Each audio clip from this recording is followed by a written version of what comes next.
Zimní měsíce budou velkou zkouškou nejen pro obyvatele tohoto zničeného města.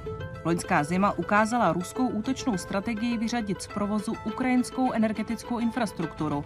Na nejhorší scénář se připravuje společnost Energoatom, která vlastní čtveřici největších jaderných elektráren v zemi, včetně okupované Záporožské.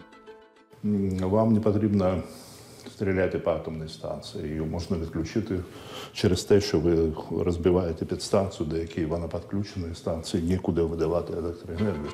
Hlavní výzvou v mrazivých měsících bude nejen ochránit ukrajinskou energetiku před raketovou, ale také kybernetickou hrozbou z Ruska.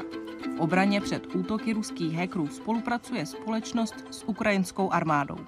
Дійсно було дві великих атаки на нас, і фактично наші сервери, наші системи устояли.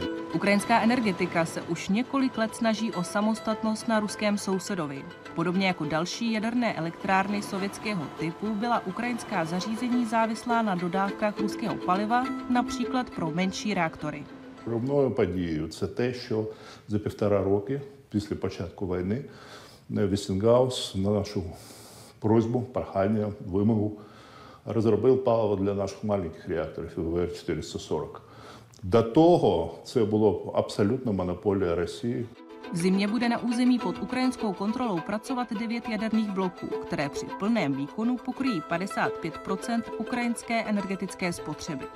I když převaha atomové energie na Ukrajině v dohledné době zřejmě nezmizí, někteří v rámci zabezpečení ukrajinské energetiky volají po diverzifikaci a decentralizaci zdrojů. A proto jsme navštívili nedávno dostavěnou větrnou stanici na západní Ukrajině.